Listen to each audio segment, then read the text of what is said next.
Hey, everybody. Welcome to my world. As crazy as it is, we've got guests tonight, and we've got a good show tonight. We've got a little comedy in there, too. So before we get going, I just want to welcome everybody to my world right here on the Trim Radio Network at trimradio.com.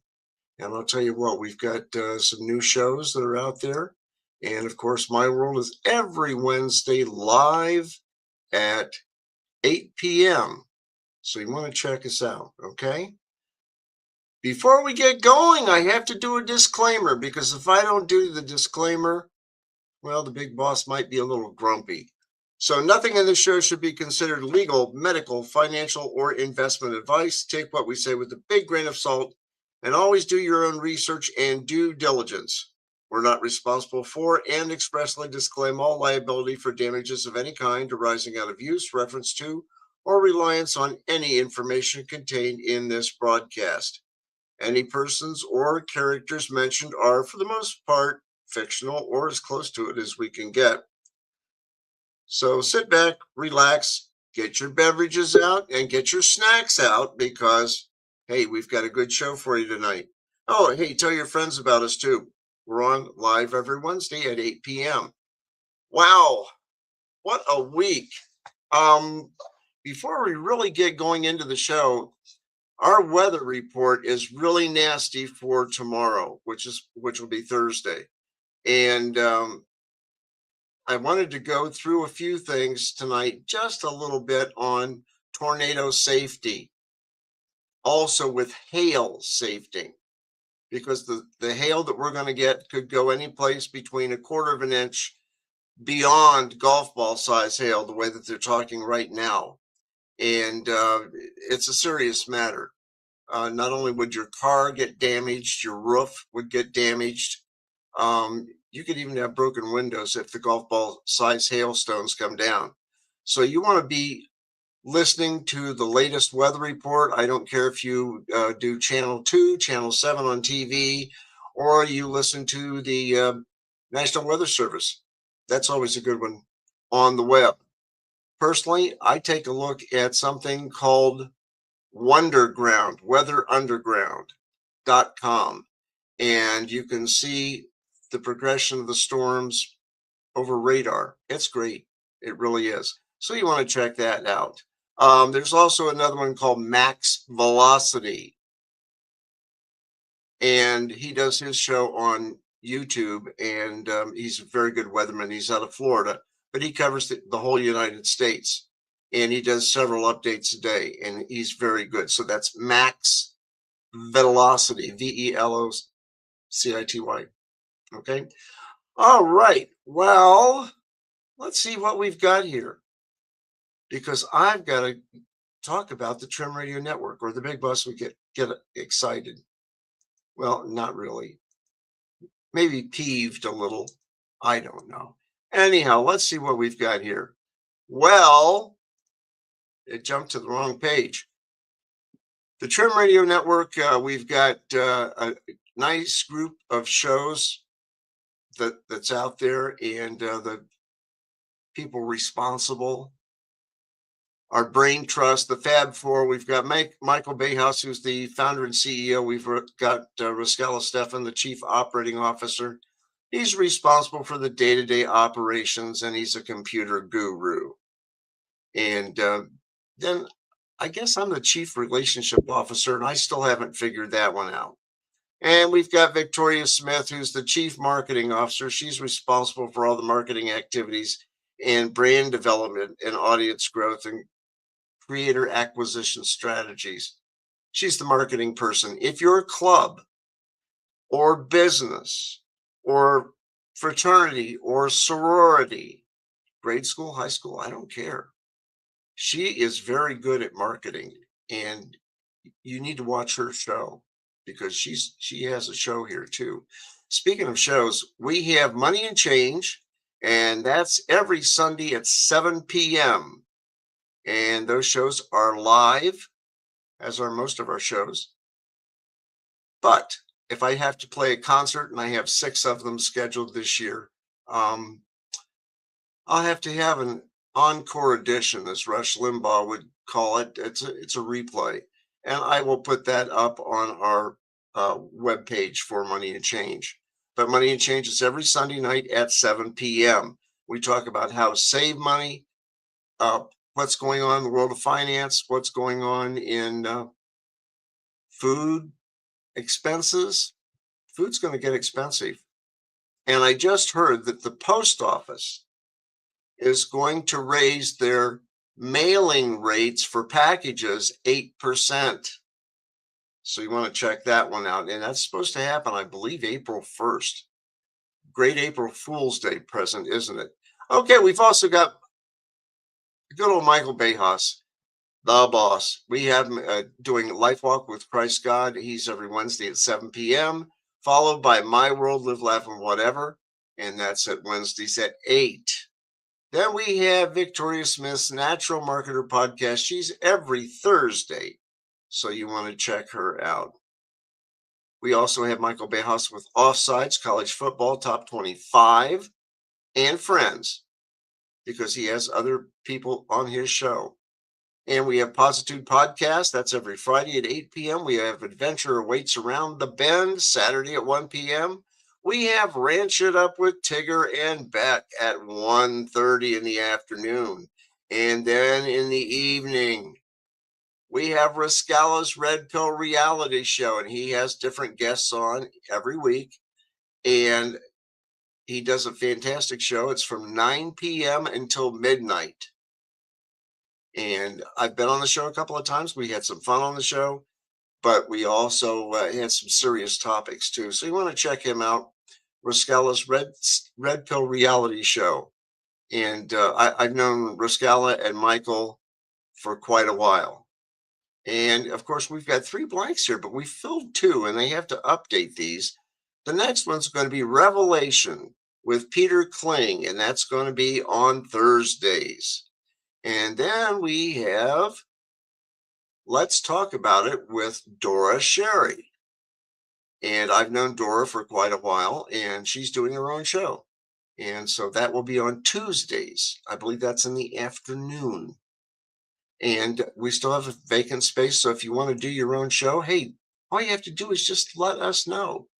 And how do you do that? Well, you contact us. We're located in Irmo, South Carolina. And I'll tell you what, Irmo is let's put it this way. It's one of those suburbs of Columbia, South Carolina.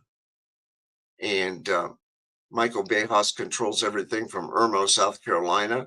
And Rascala and I are here in Ohio. Rascala's up in Cleveland. And I'm here in Western Ohio. And then we have Victoria, and she's down in Tennessee. So we've got people from all over. Also, you can call us at 1-803-303-8667. That's 1-803-303-8667. You can text us or voice us. Voices? Oh boy, I'm slipping tonight. You can also email us at info@trimradio.com. And the office hours are Monday through Saturday, 10 a.m. to 4 p.m. And we are closed on Sunday. Now, how can you support the show? It's very easy. We have collectibles. And here they are. We've got t-shirts. We've got hats. We've got mugs. We've got Money and Change t-shirts. We've got Money and Change insulated mugs with lids. We've got ceramic mugs. We've got piqué shirts. Okay.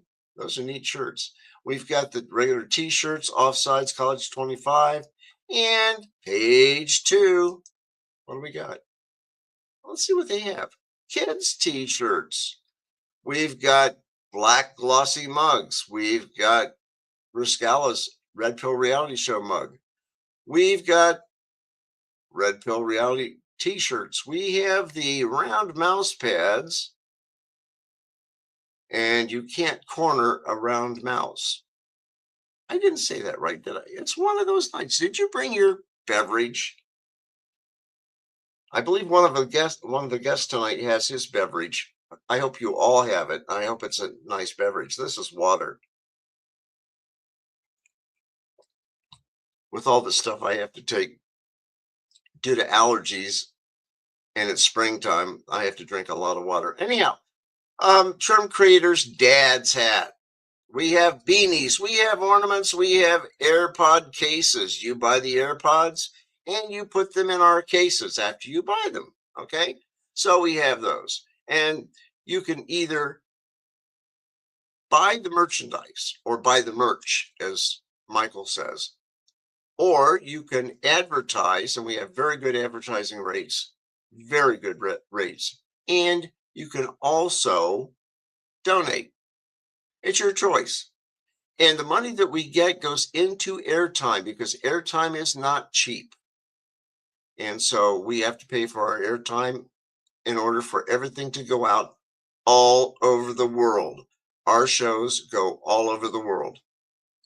And some of the shows that I do, I have listeners in Myanmar, which is Burma, India, South Africa, Kenya, come over to the northern hemisphere with the United States and Canada.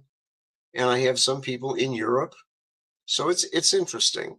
And so, we go all over the world through our servers in Irmo, South Carolina. So just a little information. Wow. What else is going on? Here's our Facebook page. And that's the likeness of me. I've been messing around with artificial intelligence. Maybe they need that in Washington, D.C. I don't know. But anyhow, I was messing around with it and we came up with this one. I may change it later on. Who knows? But what we do with the show in the comment section, anything that we're going to cover will be in that comment section. And let me bring it up here a little bit. We talked about weather last week because we had bad storms last week and hail safety rules. We also go into a lot more things in tornado safety. Okay. So we post things right there. And if you want to join the group, let me know. I will add you to the group. It's very easy to do. You just contact us at info@trimradio.com. Wow. So much for the Facebook page. I was talking about tornado safety. We were talking about tornado preparedness lists, and the American Red Cross has that. You just go to americanredcross.org and take a look at everything. And if you don't speak English, they have it in different languages. I like to speak English because I basically understand it. Kind of, sort of, maybe. Anyhow, what to do before a tornado: find your shelters, practice your drills, plan to stay connected, take action when there's a warning, learn the emergency skills for life, first aids and CPR, things like that. Gather your emergency supplies. Do you have a tornado safety kit? They have a list. It's a go kit. And I'll tell you what I have will be flashlights, extra batteries, blankets, water, extra food, like energy bars, things like that. Because when the tornadoes hit, the power goes down. It might be down for several days. Now, if you're lucky and you have a generator, you could be using the generator until the gasoline runs out or the propane runs out. So you have to be able to have power. You have to have gasoline. You have to have probably kerosene stored safely. But get your stuff together because the weather tomorrow is not going to be nice. And you can get a bag from Walmart or other places, little backpacks, and you can put everything in the backpack and put it in a special place. Now, in the wintertime, when I'm on the road, I have a safety kit in the back, which is probably about a 2.5 foot long duffel bag loaded with all my winter supplies just in case. And that's always in the trunk. And I don't take it out until I'm guaranteed that there's no snow on the ground. And then I change it over to a summer kit. So be prepared, please. Okay. What else is going on? Oh, I said we'd have a little comedy, didn't I? But before I do that, I got to tell you something. I always talk to people about GMRS radios. Why? Because in an emergency, you can contact people with the GMRS radios, and they come in very handy. This is an Ocean 935G Plus with a Nagoya 771 antenna, 771G antenna for GMRS. And I'll tell you what, people say, well, what do I do with that? Well, you can call your relatives. You can call for help. There are different things you can do with these radios. You have to have a license. It's $35 for 10 years. That's $3.50 a year. You can't beat that. And anybody in your family can use the radios, the call signs and everything. It's great.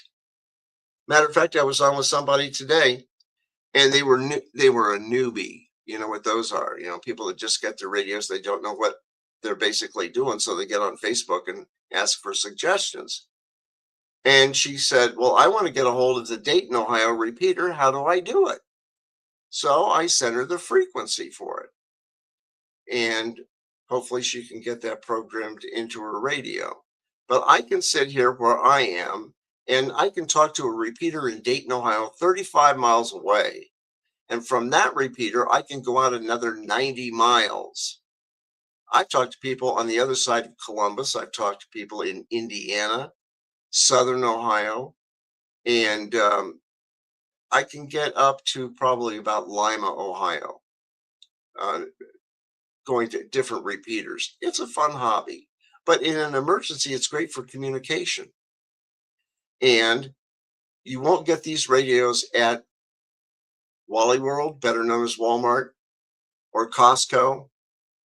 These you have to order from Better Safe Radio is one, and Buy Two-Way Radios is another company, and very good service. I don't get paid for saying this, but that's where I get my radios. And I have several.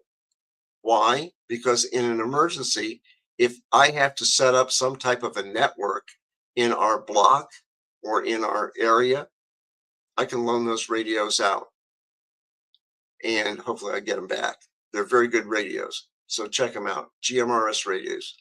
I swear by them. I really do. Wow, a little comedy here.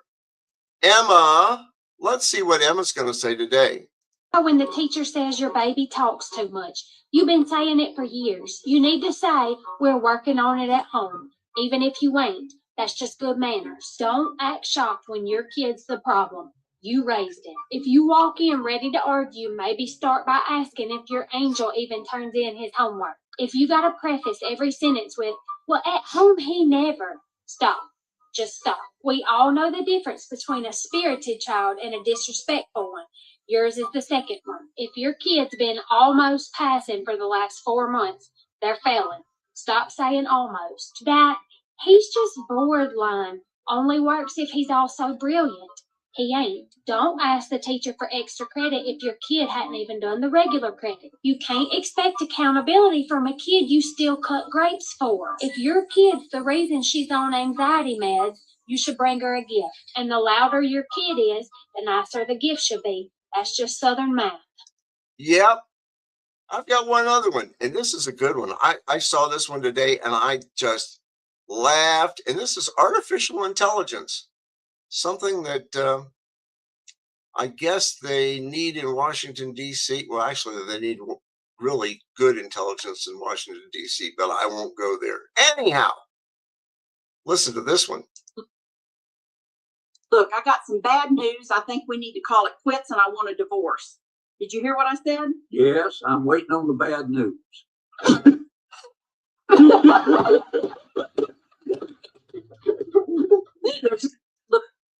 Waiting on the bad news. Well, guess what? We have some guests, and I have to talk with those guests today because we're going to talk more about data centers. We've been talking more about data centers over the last 5 or 6 sessions, maybe 7 sessions, and everybody is really getting shall we say, a little bit upset over the way the data centers are coming about. And some people are saying, well, we have one in Sydney. They're going to put one in. Well, what are they going to do with the water? How much water are they going to use out of the Great Miami River? How much power is it going to take to run this thing? And then in Piqua, we went ahead and the city commission decided, oh, it's a good thing. We'll take the money and run. Well, they did. Now they've torn down a whole bunch of trees and dug up a bunch of farmland. And local people aren't too happy about that. So you have politicians involved, you have big money involved, and the ecology is going to be involved, and you're going to have problems. But I have three gentlemen today, and two of them you know, one of them you don't know. And we have Barry Blankenship, and I'll go ahead and bring in Barry. You know him from last time. And then we have Quentin, better known as Santa. You get teased quite a bit like that. And here's my drink. It's water. Well, good. We'll have a toast one. Same here. Oh no, 3 waters. Okay.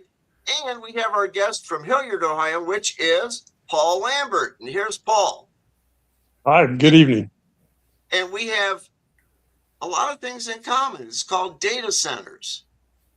Now, Paul, in Hilliard, you have one already built there, correct? We have 3. 3? Holy cow. Now, what type of noise and problems are you having? Not much, actually. I may dispel some of the concerns people have here, but Barry and Quentin visited us not long ago, and Barry came up during the evening, and we went over to one of the Amazon data centers here, and I joked that as we were standing there trying to detect what the sound might be, a Tesla went by, and the Tesla actually made more noise than the data center. That is for sure. My neighbors they've know Tesla. Yeah, they've done a pretty good job here. They're not noisy. I can't speak, the concentration of data centers here in Columbus. We probably have over 100 data centers in greater Columbus now. And the bigger ones are actually by Google and Meta. And I can't speak to how noisy they are, but the Amazon data centers here in Hilliard aren't particularly noisy at all. Now, do you have any other problems? Like, for example, providing fire service? There's so I at one point was the fiscal officer for our township here, so I work pretty closely with the fire department, and the chief's a good friend. I was talking to him just yesterday, and he was mentioning that some of the issues with fire here is that Amazon is so restrictive that they won't let the firefighters in. Once the building permits are issued, they had to let the firefighters, the fire marshal, in to do the inspections for the building permit. But after that, they've been told, hey, we've got some buildings here that we're just not going to let you come into. So there's, they certainly have some concern that if a fire happens there, they may not be able to fulfill their life safety obligations. But otherwise, they're not particularly a fire hazard. They haven't been so far anyway. Well, speaking of fires, they had a big one in Dayton, actually in a suburb in Moraine, which is the south part of Dayton. The Fuyao Glass Company caught fire the other night, and it burned all night. And somehow the roof was ignited. And they still haven't figured out what caused it, but it was one big blaze. Yeah. And it was, let's put it this way, they were still putting it out the next afternoon. So with the data centers, that kind of worries me a little bit. I should do a little disclaimer here is that I spent 30 years in the technology industry, and I worked for a company called CompuServe, which those of us with grandfathers may remember them. I retired. My last job at Retired I was the vice president and general manager of the web hosting division, which is the group of MCI WorldCom that actually built large scale data centers around the U.S. and the world. So I'm pretty familiar from the technology standpoint what goes into building and operating one of these large data centers. Again, I'll admit that these are an order of magnitude larger than any of the ones that I was involved in before I retired, but the general concepts remain the same. And then something that maybe has been helpful is that I served 3 terms on the school board after retiring here in Hilliard, and as I mentioned, also as a fiscal officer. So I've had a chance to experience what it's like on the board side of the dais in our community. So I think it's kind of a unique perspective that I hope it can help people think through some of these things. I remember CompuServe when I lived in Upper Arlington. Oh, cool. Yeah. It was just So that building now, if you remember the original campus there, that building has a historical marker on it now for being the place where the online world was kind of invented. Yeah. I'm familiar with that area quite a bit. I spent a lot of time in the Columbus area and Cincinnati. Those were my two big areas. But anyhow, did you go to that symposium they had at or town hall at the University of Cincinnati? I did, and I was one of the speakers. And what did you speak on when you were there? It was really what's life like after a data center shows up. That most of the people there were trying to think about what it means to have a data center come to their town, and the opportunity I had was to say, well, they have come to my town, and this is what our experience has been. And we could talk both about the resources used, and also there are some real benefits to our town. One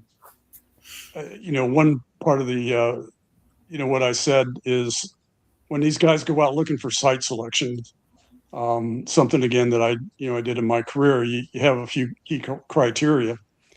And for these guys, it's pretty straightforward. They're looking for abundant and hopefully cheap land, although they're willing to pay pretty stupid amounts of money for it.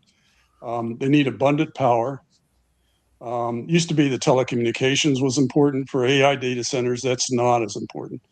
And then the fourth one is they need naive local governments that'll give them stuff that they ask for.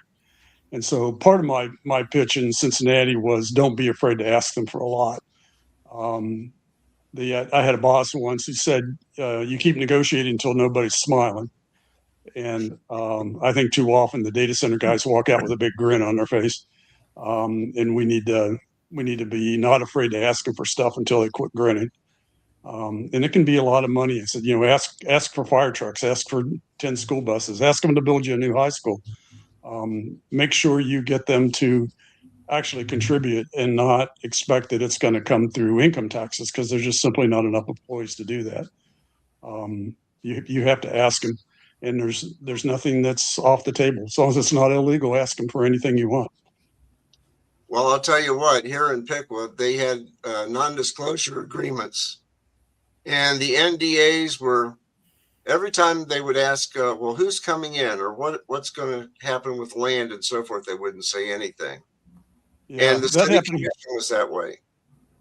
Yeah, that happened here too. So they came here 10 years ago, and I was sitting on a school board then and had no clue that those negotiations were going on, because they convinced our school board president and the superintendent and the mayor of the city and the chair of the trustees that these NDAs were keeping them from saying anything. I'd contend, and it says pretty much as this in the Ohio Yellow Book, if you're familiar with it, the Sunshine Law book. I think it's on page 58 or something like that. That in essence says the existence of an NDA does not override the open records laws and the open meetings laws. Sunshine laws.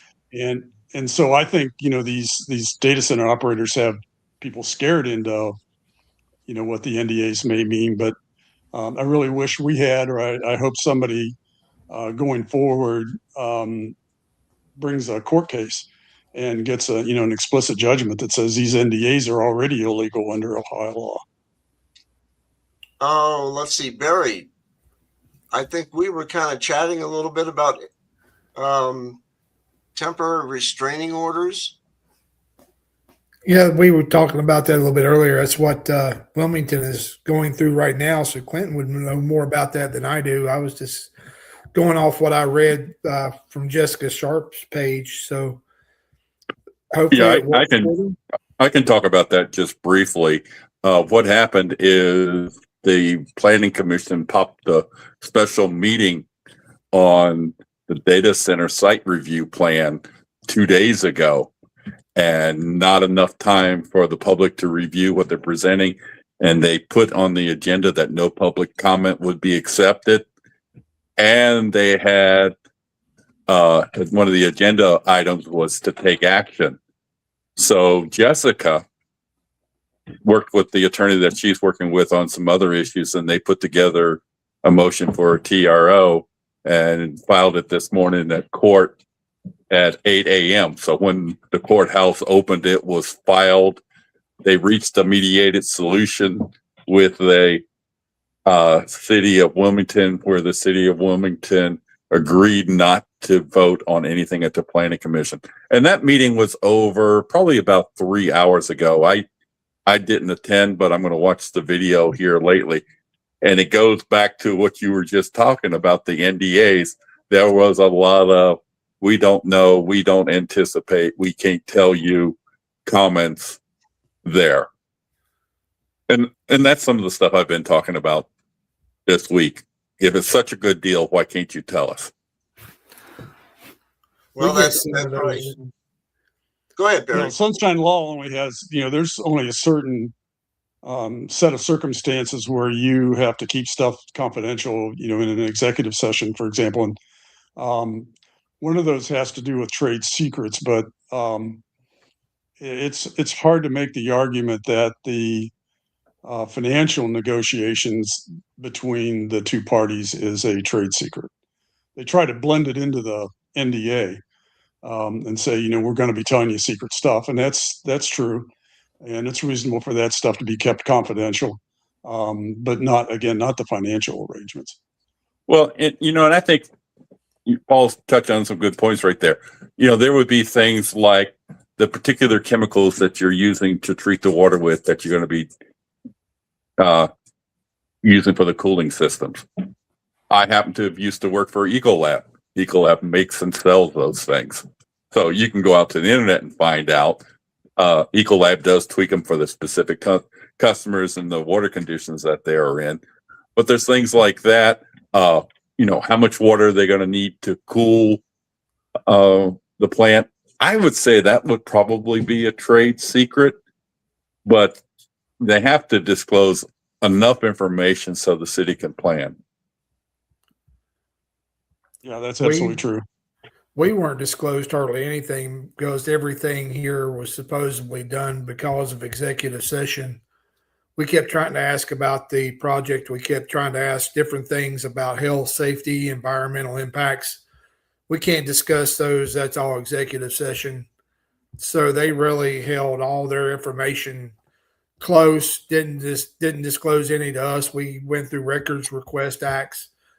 We got some, started getting a little bit more as the project got closer to being full reality.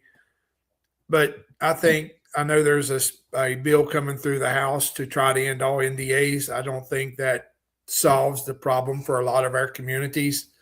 I think it's also these communities need to realize that they will use the executive session, which, like Paul and Quentin has said, there's some things that, general public doesn't need to know. But there's a lot of information they could disclose to us to where we can make better informed decisions about what's going on, right or wrong. And it would help us out, maybe help them as well to figure out, hey, is this really good? Is it bad?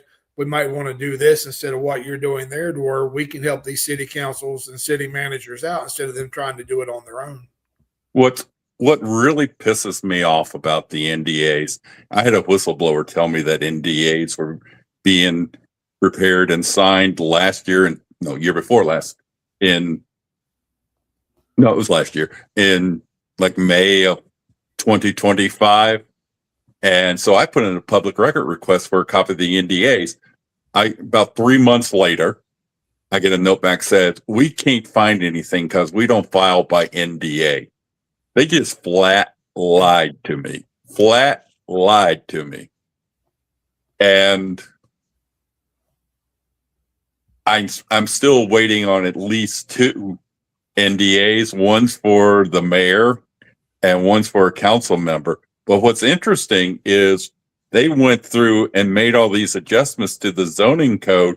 They were run by the planning commissioner, and on the planning commission is the mayor, who had to have signed an NDA. If he didn't, I don't know why he wouldn't know, because his public service director signed an NDA and he was on the planning commission. So they were making changes to the zoning code to allow data centers by right in light industrial, and not telling anyone, not telling the rest of the planning commission members.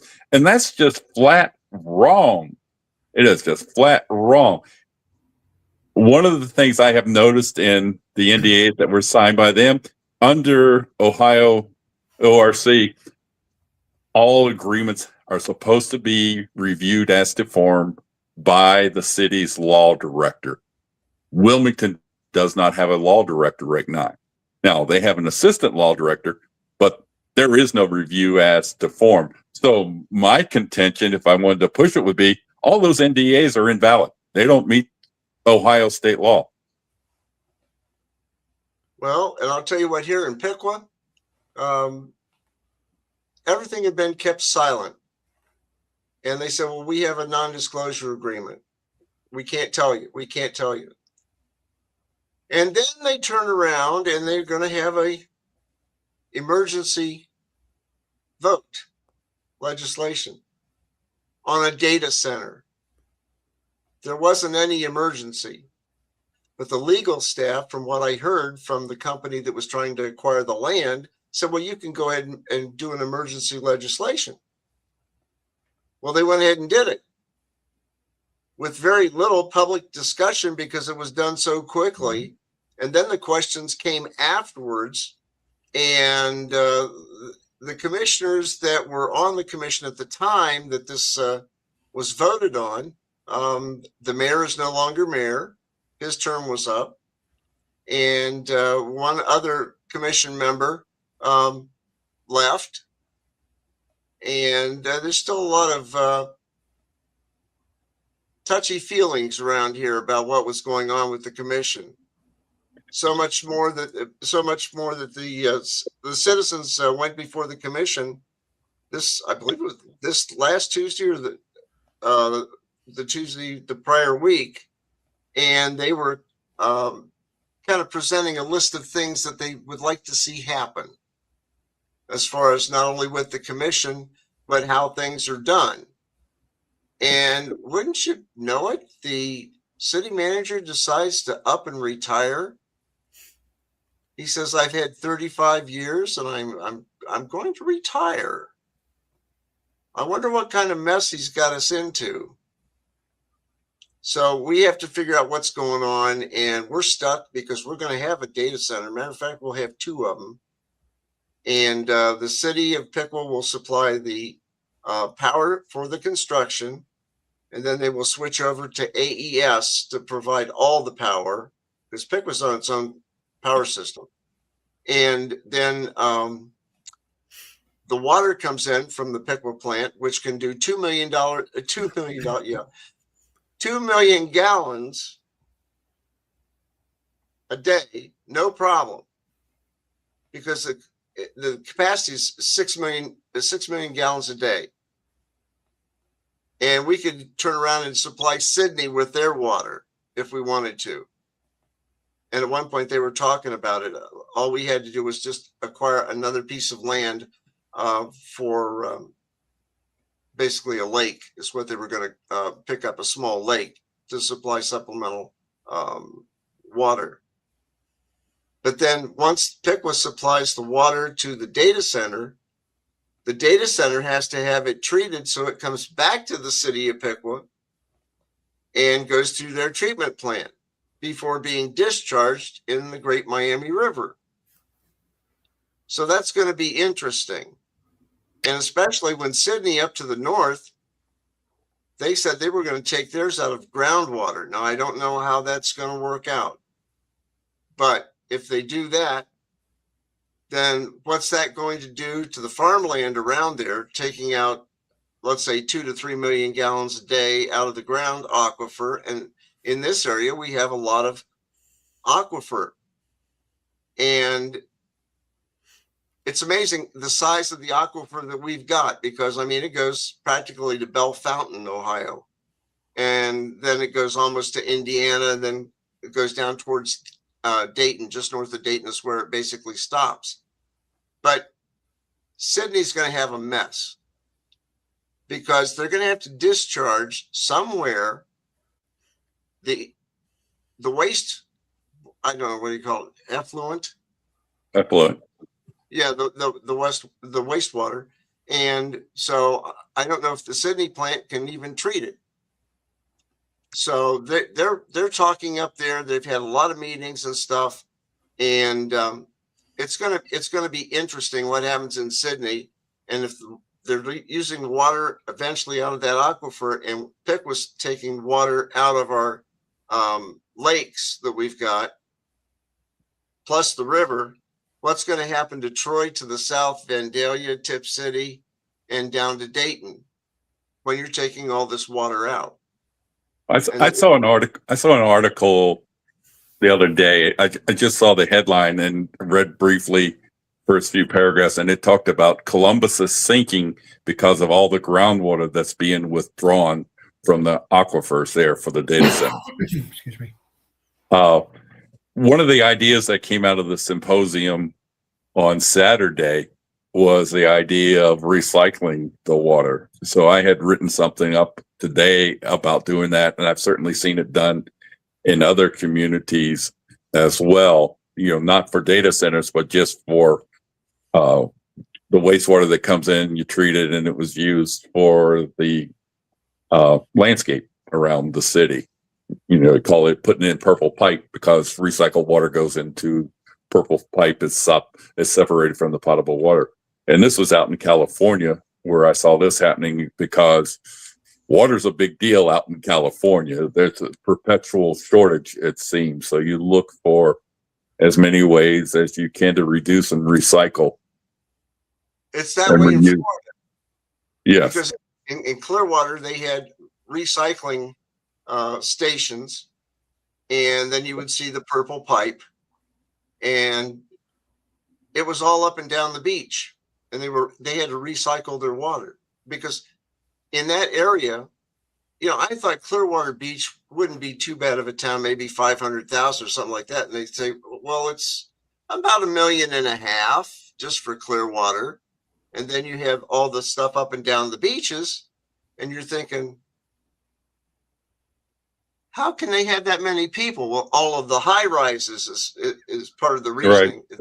The density and so forth. Hey, in Hilliard, how do they handle the water there, Paul?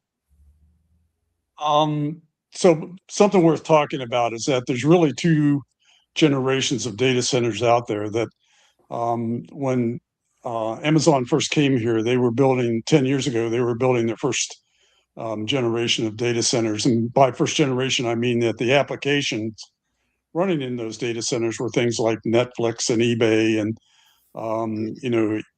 online retailing, corporations, private, IT infrastructures, those kinds of things. And in those days, they were really keen on talking about a thing called PUE, power utilization efficiency. And it's a ratio of the total power of the used by the complex versus how much of that is used just by the computing equipment. And so if that PUE was 2, for example, that means they're using just as much power for the building, cooling, and so on as they're using running the equipment. If the number was 1, that means they're using all the power for the computing equipment. So Amazon bragged a lot about trying to get that number as close to 1 as possible, and said in recent years they were as close as 1.13. Well, how did they get there? They were doing that primarily by cooling these data centers. And by the way, it's not like the old days when I got into the business and you cooled your data center to 70 degrees or less. Today they run them at 80 or 90 degrees. because they figure it's, even though the equipment is less reliable at that temperature, it's actually cheaper to replace broken computers than it is to run a 70-degree, mechanical air conditioning plant.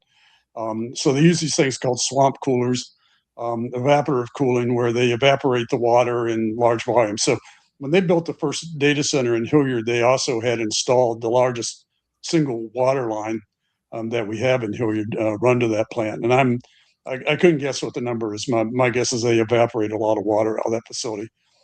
Bad news is it's going into the atmosphere. Good news is it's not going into the waste treatment system. Now these new centers they're building for AI workloads, the NVIDIA chips, and in essence, that one big building, instead of running a whole bunch of different applications, they're often running just one training job, like a giant batch job. Some of them run for several days. I've heard that the Chat GPT training run was a couple of months of one of these big supercomputer centers, and they generate a pile of heat. For those, they have to get the heat off right at the chip level. Most of them are using water cooling right to the chip level. And the only way to get that much heat out of the building is with mechanical air conditioning. So they may be using water in cooling towers, but usually in a cooling tower application, you actually recirculate it. You evaporate a little bit in the cooling tower, but you capture a lot of it and recirculates. So I don't know this for a fact, but I think these AI data centers, that at least the ones Amazon building around here, seem to use a lot less water.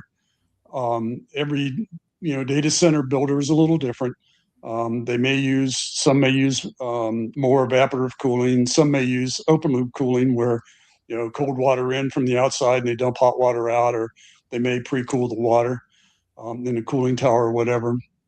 Those can use an enormous amount of power. So I think whether or not or water consumption is going to be an issue depends on the particular data center operator, what they're going to run in there, and what technology they're choosing to use for cooling. But mechanical air conditioning is increasingly important to these guys, and you don't hear them talking about PUE anymore, because I think they're using an enormous amount of power. They're probably using at least as much power for cooling as they are for running the technology. Mm-hmm.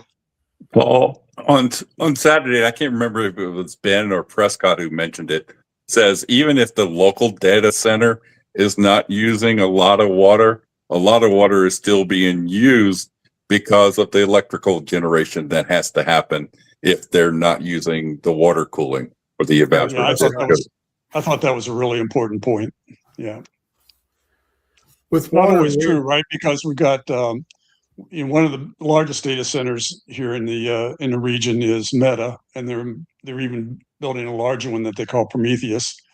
That's going to be a 1 gigawatt data center, and they're going to power it apparently with gas turbines. So no water in that generation process, and they're also going to augment it with small modular reactors.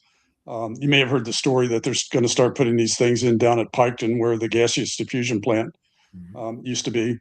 There was also an announcement that I believe they're putting in a 10 gigawatt gas turbine, probably a combined cycle gas turbine facility there as well. So enormous amount of power being generated. Again, the amount of water being used is not exactly like an old coal-powered, steam plant. But it's still a chuck. That point still has some validity.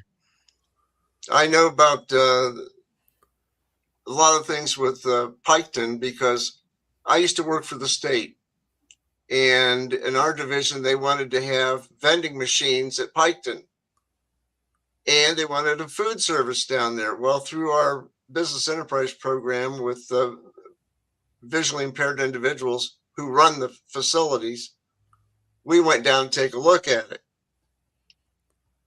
And then we started talking about, what are we going to do with all this investment that we have to put in equipment and building and so forth, if they have to close the plant? We can't take the equipment back. It has to be destroyed. So we said no, we turned it down. And it was just as well, because I don't think we could have found a manager to handle that facility. We had another one at Fernald, which was everybody thought that was Purina dog food, right? Purina dog food because the red and white checkers on the building. Yeah. And it was it was festooned with tritium ponds and all kinds of good things. And they wanted us to put some stuff in there. And we finally outsourced it, and we took a percentage of it because every piece of equipment that was in there when they tore it all down had to be destroyed, and it had to be shipped out someplace out west. So there's a little bit of Cincinnati, Ohio out west. I had the experience of working for Kerr McGee for a year and spent about 2 months at a uranium hexafluoride plant, and had to wear a badge and get it scanned and take a urine test every 30 days to make sure I hadn't accumulated too much radioactivity. Yep. So I'll tell you what, sometimes I can tell you some horror stories of putting in bids for different types of facilities. But anyhow, there are a lot of people that are still concerned about data centers going in. I know that they are up in Sydney, and I think what they're doing in Sydney as far as the cooling, they are going to have cooling ponds, because on one of the plot sketches showed a couple of ponds or lakes to cool the water. So that's their problem. In Piqua, people are worried about the noise and the traffic. I mean, it's the traffic is going to be so bad on Washington Pike, which connects Piqua and Troy. If you don't take the interstate, you take Washington Pike or 25A, and the traffic's going to be so bad, people are going to have to drive the interstate to keep from taking the short distance on Washington Pike. And they're even going to be putting in a roundabout, which may lead to another roundabout beyond that. It all depends if the county gets involved or ODOT gets involved. Who knows? ODOT can mess up a one-car funeral, from what I've heard and what I've seen. But anyhow, there's I can say here again that the traffic issue is probably overstated. That as the 3 data centers were being built here, we certainly had things like dump trucks and so on hauling materials, and occasionally you'd get a truck with a delivery of materials, but it wasn't that much during the period that they were still creating the pads for the building. There was a lot of mud around, and that was annoying. But I think the traffic concerns can be overstated. And once the data center's built, there's virtually no traffic. I think there's these things that come up. Here's kind of my take: is when you kind of have this hysteria over things that perhaps aren't true, then the people who are the decision makers just quit listening. There are some real points that are worth talking about. And it's things like what is the real economic benefit? Let's talk about what the real water consumption is and how that's going to be dealt with. Let's talk about the real things and keep all these kind of peripheral items off the table, because that just gives the elected officials reason to just not listen. They get tired of the hysteria that goes there. And I don't mean to demean people who are bringing up these things, but if the desire is to get a particular outcome, those don't help. No, but it's the fear of the unknown. And if everything would have been explained in the beginning, coming out forthrightly, the big word, so that the people would know, okay, we're getting a data center and it's going to do this, that, and the other. This is the location. Everything will be taken care of, and you won't have the problems that you're thinking about. Right. Calm people down. That comes right out of the playbook from these guys, that they've done enough of these around the country. If you remember my 4 selection criteria, number 4 was a naive local government. Mm-hmm.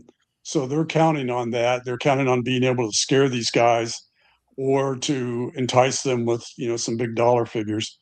And I think the primary education we need to do is to tell these governments, you have a lot more power, and it's going to come out badly for you if you hide things. As I said at the presentation on Saturday, be a hard-nosed negotiator. Tell them what you want. Tell them what you want to talk about, and what's the worst thing that happens? They say, we give up, we leave, and then you don't have a data center. So make sure that if you're going to let the data center in, that you get everything you want, including full disclosure from the get-go.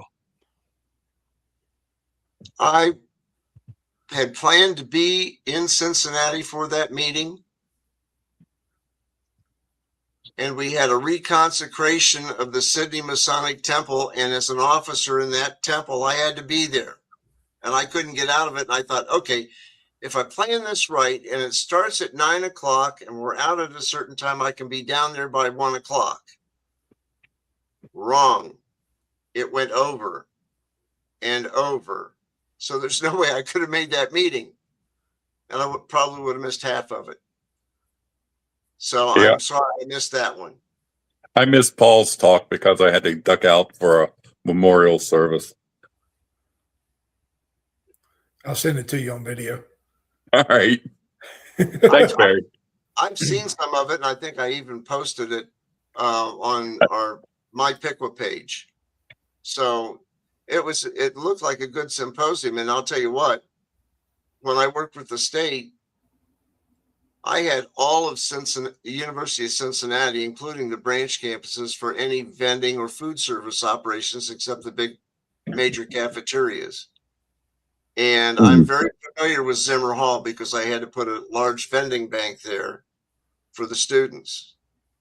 And I saw students that were studying engineering and chemistry and so forth. You thought they were brilliant students. And we were installing snack machines and pop machines and so forth. There was nothing in the snack machine. And these kids would come up and start putting money in it to buy things. And there wasn't anything in the machines. And I'm thinking, my God, these are college students. So that was my shocker with Zimmer and Zimmer Auditorium and all that. But I had that whole campus. It was a fun place. It really was. If I can make just one last point, is that if you're one of these data center builders, there's two things that are their primary concerns, and that's time and money.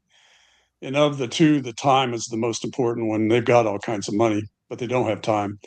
And so if you want to get their attention, do things that slow them down, and use your use your leverage as a governing organization to threaten with slowing them down. And the thing you want from them are whatever this whole list of concessions are, which are, can all be reduced to money, and tell them all the stuff you want. And if they don't get it, you're going to, again, slow down the zoning, slow down the permitting, slow down to whatever it is. And again, what's the worst thing that happens is that they leave. Yeah. Well, Keep with that, negotiating until nobody's smiling, as they say. Yeah, and that's a good point. Paul, thanks for coming on the show. Quentin and Barry, as always, thank you very much. Thank you for having us. Pleasure. Everybody gets to see this on replay on Rumble and YouTube, and YouTube will be posted on the Facebook page as soon as it uploads to YouTube from our studios. So thanks, guys, for being on the show. We'll get together again and have another good time, okay? Okay, take care. Thank you. Have a good evening, guys, and we'll see you next week. Okay.